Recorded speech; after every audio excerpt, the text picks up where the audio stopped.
سورہ الجاثیہ پارہ نمبر 25 آیہ کریمہ نمبر 4 اور 5۔ نحمدہ ونصلی ونسلم علی رسولہ الکریم، اما بعد فاعوذ باللہ من الشیطان الرجیم، بسم اللہ الرحمن الرحیم۔ وفی خلقکم وما یبث من دابۃ آیات لقوم یوقنون واختلاف اللیل والنہار وما انزل اللہ من السماء من رزق فأحیا به الارض بعد موتها وتصریف الریاح آیات لقوم یعقلون۔ صدق اللہ العظیم۔ وفی خلقکم، اور تمہاری تخلیق میں، وما یبث، اور جو پھیلائے، من دابۃ، حیوان زمین میں، آیاتن، نشانی ہے، لقوم یوقنون، یقین کرنے والے لوگوں کے لیے۔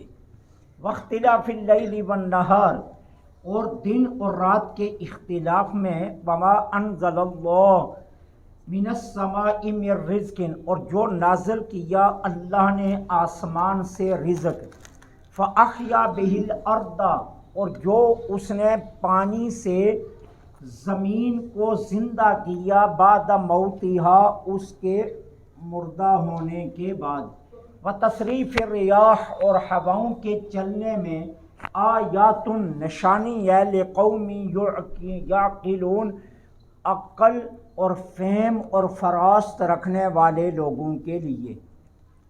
اب اللہ جل سبحانہ و تعالی اپنی توحید اور اپنے وجود پر مزید دلائل ارشاد فرما رہے ہیں۔ فرمایا اے انسان، تیری اپنی تخلیق میں اور جو حیوان ہم نے زمین پر پھیلائے ان کی تخلیق میں ہماری ذات، ہماری توحید اور ہمارے وجود کی نشانیاں ہیں۔ کیسے؟ تو اپنے وجود کو دیکھ، پھر اس جسم کے اندر مختلف جسامت کے اعضاء کو دیکھ، پھر ہر ایک عضو کے اندر الگ الگ طاقت کو دیکھ، پھر تو اپنے ظاہری اور باطنی حسن اور اس کی استعداد کو دیکھ، پھر تجھے پتا چلے گا تجھے خالق نے کیسے احسن تقویم بنایا، پھر تجھے پتا چلے گا کہ اللہ نے تجھے مسجود ملائکہ بنایا، پھر تجھے پتا چلے گا کہ تو کبھی کبھی اپنے حقائق پر آ جائے تو فرشتوں سے بھی افضل ہو جاتا ہے، اور پھر تجھے پتا چلے گا کہ اگر تو اس کی ذات کی جستجو میں نکلے تو وہ تجھے اپنے مشاہدے کتنے کرواتا ہے، اور اس میں نشانیاں ہیں۔ اب جو کام ایک جسم ہے اور اس میں مختلف اجسام لگے ہوئے، اور ہر جسم کے حصے کا اپنا ہی کردار ہے۔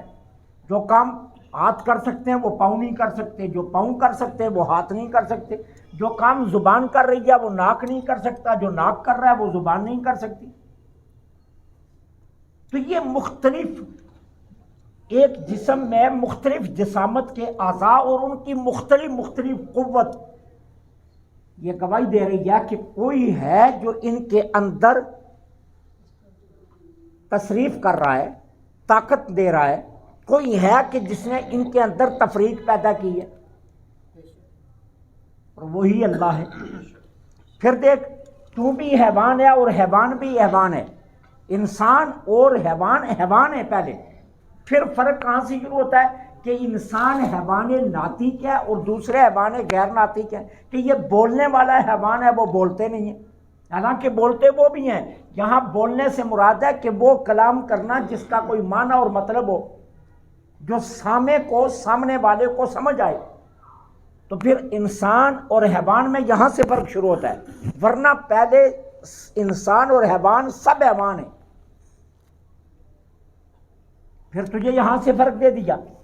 پھر حیوانوں کی جسامت میں دیکھو، پھر حیوانوں کی جسامت کے اندر جو اعضاء رکھے ہیں ان اعضاء کی قوتیں دیکھو. ٹھیک ہے نا. اب شیر اور شیرنی شکل میں ایک ہے، لیکن شیرنی بچے دیتی ہے، شیر بچے نہیں دیتا. بھینس دودھ دے رہی ہے اور بھینسا دودھ نہیں دے رہا. گائے دودھ دے رہی ہے، بیل دودھ نہیں دے رہا. یہ تفریق کون کر رہا ہے؟ یہ فرق کون ڈال رہا ہے؟ کہا وہی اللہ ہے. لیکن یہ نشانیاں کن کے لیے ہیں؟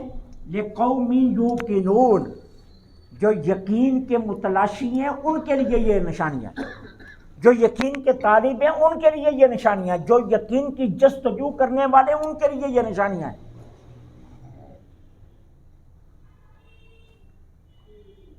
ایک ہے انسان اسے ایک چیز ملتی ہے تو وہ اس چیز کو دیکھ کر وہ جانا ایک چیز سمجھ کر اسے چھوڑ دیتا ہے. ایک دوسرا انسان ہے، اس کے ہاتھ میں وہی چیز لگتی ہے، وہ اس کے پرزے کو کھول کر اندر تک جاتا ہے اور جستجو کرتا ہے کہ اس کے اندر ہے کیا.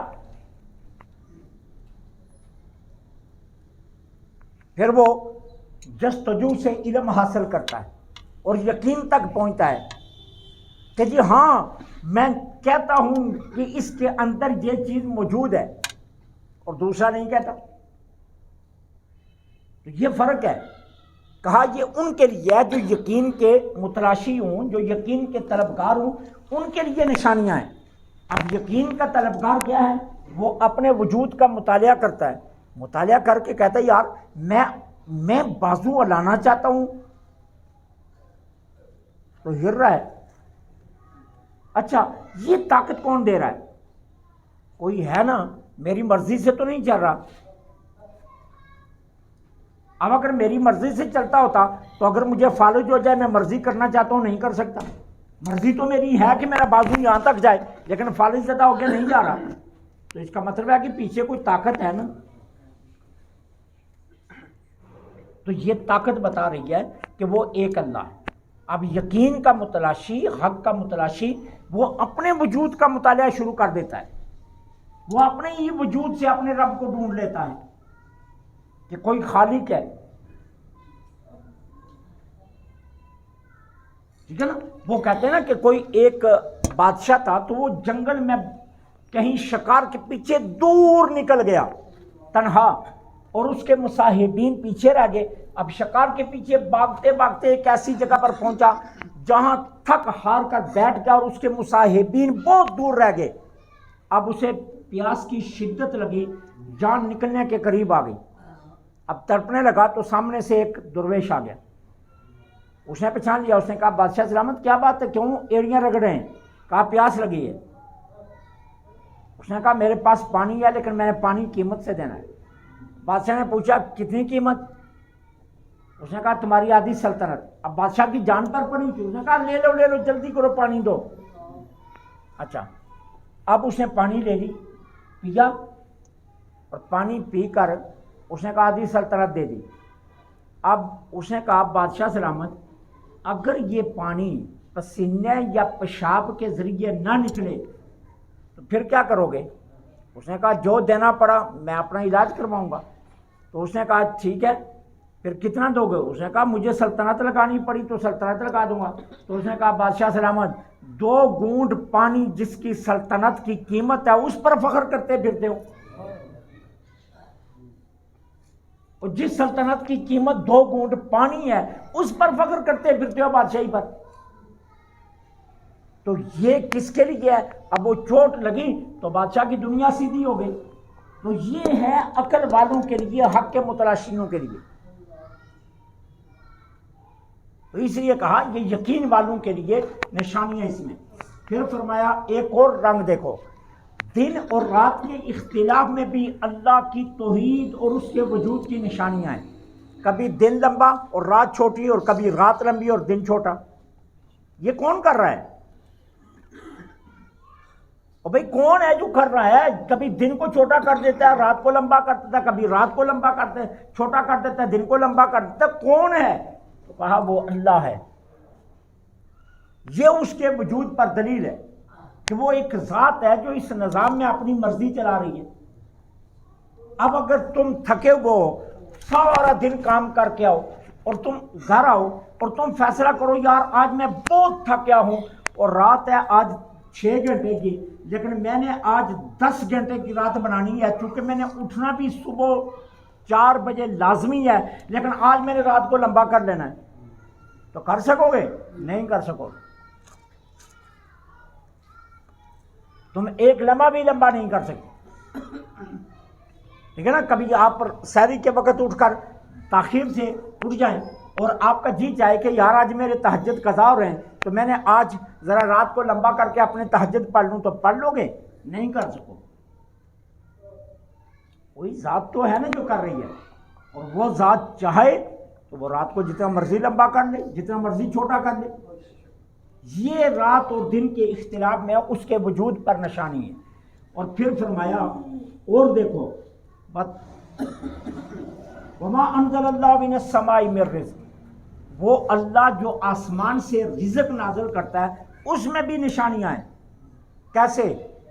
زمین مردہ ہوتی ہے، اس پر آسمان سے بارش برسا کر زندہ کرتا ہے پہلے،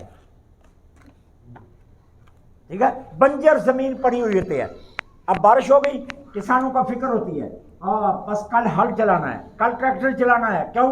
کیا وتر صحیح ہے، یہ موقع ہے اب بیج ڈالنے کا۔ اب زمین کو پھاڑتے ہیں، اس میں بیج ڈال دیتے ہیں، اب پھر کیا ہوتا ہے؟ ایک پودا اگتا ہے، پودا، پھر کون ذات ہے جو اس پودے کو درخت بناتی ہے؟ کون ذات ہے کہ اس درخت کے اوپر کسی پر پھل کسی پر پھول لگا رہی ہے، اور پھر ہر پھول کا اپنا رنگ، ہر پھول کی اپنی خوشبو، ہر پھل کا اپنا رنگ، اس کا اپنا ذائقہ؟ تو یہ ذائقے کون ڈال رہا ہے؟ یہ کون ہر درخت پر اپنی اپنے جو ہے نا مرضی سے پودے اگا رہا ہے اور پھل اور پھول اگا رہا ہے؟ تو کہا وہ ذات ہے، وہ ذات ہے۔ اب تمہارے گھر میں دانے گندم کے ہوں اور تمہارا من چاہے کہ یار اس وقت میرے فصل جو ہے نا وہ مکئی کی ہونی چاہیے، اور تم گندم کے دانے ڈال کر چاہو کہ مکئی اگائے، تو مکئی اگے گی؟ نہیں اگے گی نا، کبھی بھی نہیں اگ سکے۔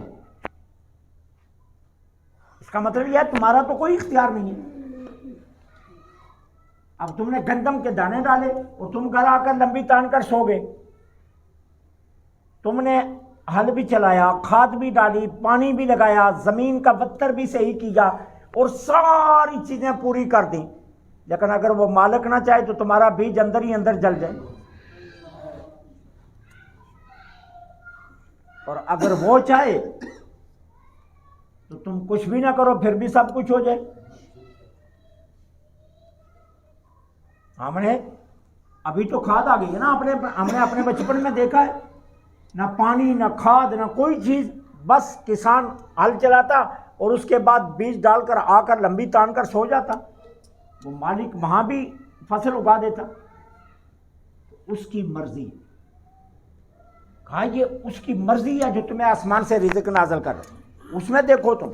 پھر فرمایا تصریف الریاح، ہواؤں کے چلنے میں اس کے وجود کی بہت بڑی نشانی ہے، کبھی مشرق سے مغرب کو جا رہی ہیں اور کبھی مغرب سے مشرق کو جا رہی ہیں، اور کبھی جنوب سے شمال کو جا رہی ہیں اور کبھی شمال سے جنوب کو جا رہی ہیں، کبھی تیز کبھی ماٹھی، کبھی آندھی بن کر آتی ہیں اور کبھی بہت پیاری پیاری مزیدار ہلکی ہلکی چل رہی ہیں۔ تو کہا یہ کون ہے جو رفتار کو بھی اپنے کنٹرول میں رکھ رہا ہے، جو سمتیں بھی اپنے کنٹرول میں رکھ رہا ہے، جو مرضی سے چلا رہا ہے؟ تو کہا یہ اللہ ہے۔ تصریف الریاح، ہواؤں کے چلانے میں بھی اس کی نشانی، لیکن یہ نشانیاں کن کے لیے؟ لقوم یعقلون، عقل والوں کے لیے۔ اب یہاں اگر 3 آیات پر آپ غور کریں نا، بڑا دلچسپ آپ کو نقطہ ملے گا۔ پہلی آیت میں اللہ نے فرمایا آیات للمؤمنین، یہ ایمان والوں کے لیے نشانی ہے۔ دوسری میں فرمایا آیات لقوم یوقنون، یقین والوں کے لیے نشانی ہے۔ تیسری میں فرمایا آیات لقوم یعقلون، عقل والوں کے لیے نشانی ہے۔ پہلے میں ایمان، دوسرے میں یقین، تیسرے میں عقل۔ اب کیا کہا، مطلب کیا ہے، اگر ایمان ہے تو دلائل پر غور کرو. اچھا اگر ایمان نہیں ہے نا تو تم حق کے طلبگار ہو اور متلاشی ہو، یقین کے متلاشی ہو، تو پھر ان دلائل پر یقین کرو. اور کہا اگر تم یقین کے بھی متلاشی نہیں، حق کے بھی متلاشی نہیں، ایمان بھی تمہارے پاس نہیں ہے، تو عقل تو ہے نا، پھر عقل سے ہی سوچ لو. تو 3 آیتوں کی ترتیب دیکھو کیسی رب نے بنائی کہ ایمان ہے تو دلائل پر غور کرو، ایمان نہیں ہے تو یقین کے متلاشی ہو، تو پھر یقین پر کے مطابق دلائل تو دیکھو. اگر تمہارے پاس ایمان بھی نہیں، یقین بھی نہیں ہے، تو عقل تو ضرور ہے نا، عقل سے ہی سوچ لو کہ کون ہے یہ نظام چلا رہا ہے. تو اس لیے تینوں آیتوں کی ترتیب ایسی اللہ نے بنائی ہے کہ جہاں تمہیں ہر حال میں اللہ کی ذات کا ماننا پڑے گا. تو اس لیے کہا یہ نشانیاں ہیں اس میں ان قوم کے لیے کہ جو یقین کی دولت یا عقل کی دولت رکھتے، اس سارے نظام کائنات میں اللہ کی نشانیاں ان کے لیے موجود ہیں. اللہ سے